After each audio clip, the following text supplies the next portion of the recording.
Yo，歡迎翻到嚟鳩遊日記，我係 Edward。今日係我嚟到日本嘅第3日。琴日全日都用咗嚟整一啲入境嘅手續，登錄在留卡啦，搞 SIM 卡、搞銀行戶口，都用咗我成日。今日先算係有啲時間空出嚟，可以周圍行下。適逢今日係我嘅27歲生日，其實我一直以嚟都好想試下咁樣揾次機會，一個人靜靜地咁樣過生日。睇下今日可以有啲咩特別嘢做下咯。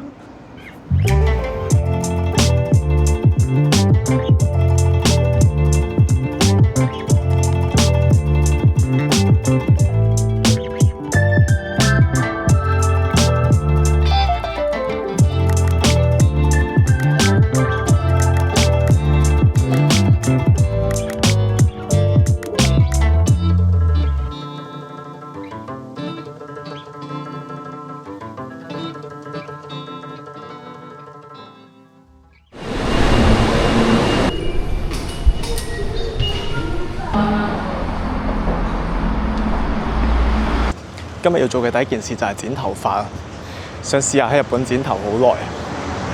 如果剪衰咗嘅話，今日就孭住呢個頭拍埋剩低嘅片啦，希望唔會出事啦。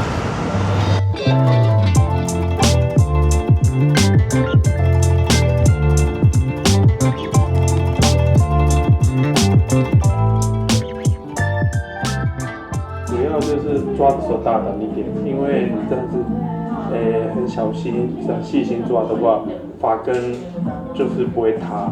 對，就是會很快就會塌的。抓的時候就抓大膽一點，有那種帥氣的感覺，好看。所以你喜歡那個有點日本的卡哇伊的這種方向，就有點劉海的感覺。你想要有點 man 的感覺，清爽的話，這樣就這樣抓。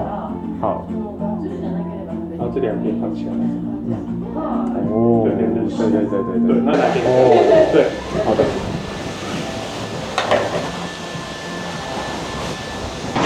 剪完之後就係咁嘅樣，大家覺得點啊？係咪清爽咗好多？第一次試下呢個日式嘅髮型，但係應該之後就見唔到㗎啦，因為我係唔識點樣可以剪到呢個頭出嚟嘅。話說琴日搞嗰堆登錄手續嘅時候咧，有一單嘢勁好笑。事緣係我申請個樂天 Mobile， 佢係要求我要做咗個登記手續先可以申請到張 SIM 卡。而個登記手續入邊咧有一欄，竟然係要我填電話號碼。咁我都冇電話號碼，又點樣申請電話號碼咧？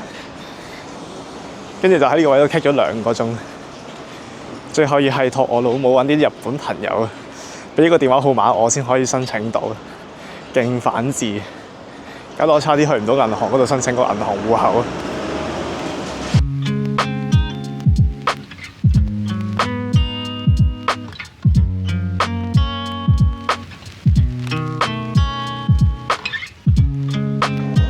助銀拉麵，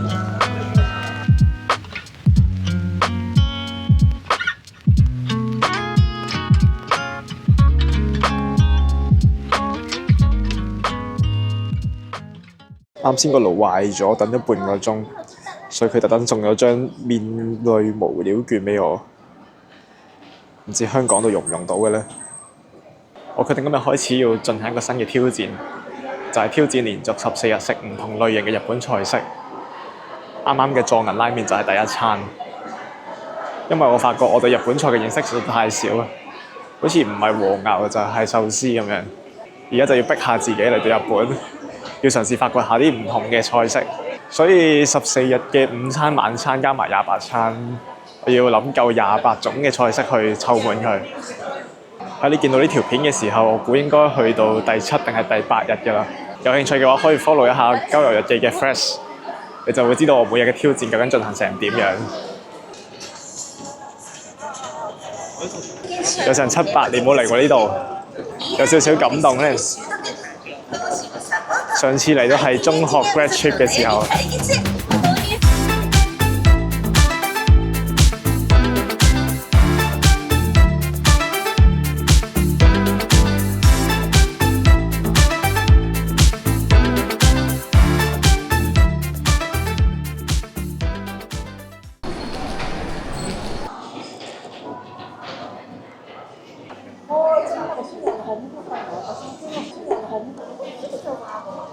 今日帶咗本書過嚟，呢本係香港帶過嚟嘅極簡線條嘅漫畫。其實一路都想學畫畫好耐，因為就係靠影相咧，唔係所有 moment 都適合攞部相機出嚟影。我識咗畫畫之後咧，你就可以記低嗰個 moment，然之後將佢畫翻出嚟。遲啲學識畫畫之後咧，睇下可唔可以整一本日本 working holiday 嘅遊記出嚟，應該都會好正。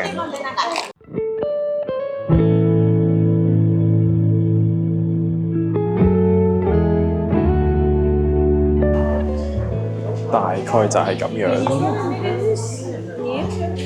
等我練多幾日，再去買本靚啲嘅畫簿，咁就可以開始我嘅遊記生涯。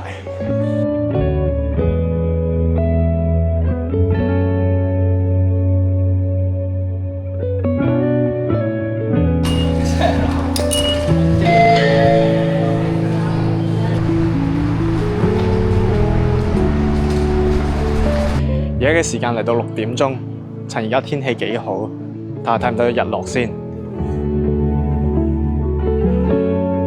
哦，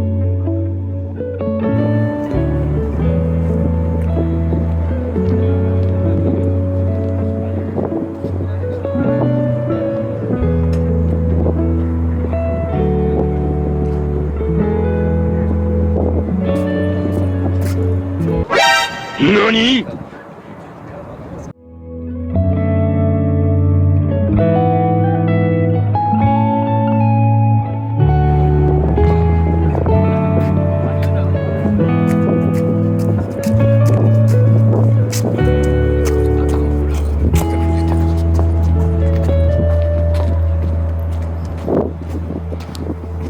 勁搞笑！啱啱睇緊日落嘅時候，突然之間佢話8個都嚟搭訕，跟住講嗰啲關西腔，我一句都聽唔明。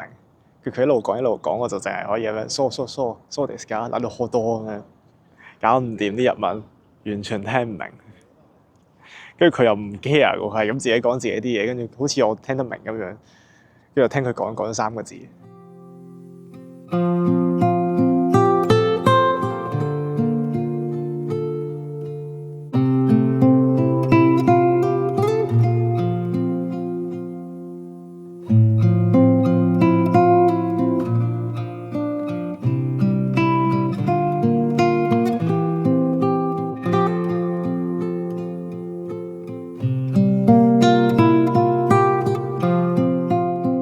今日最後一個任務啊，就係要去 Muji 買埋啲日用品，拍咗勁多片，翻到應該有排剪，唔知幾時先剪得晒啦。而家嘅時間係夜晚9點，啱啱趕得切喺 Muji 閂門之前買晒啲嘢。本身仲諗住翻去屋企之前去多超市一趟，大家已經太攰啦，冇乜精神再行啦，都係留翻聽日先算啦。今日就差唔多去到咁啦。叫做係過得幾充實嘅一日，又要諗下聽日有咩做。冇工返嘅日子真係好煩，你話係咪啊？咁我哋就下條片再見啦，拜。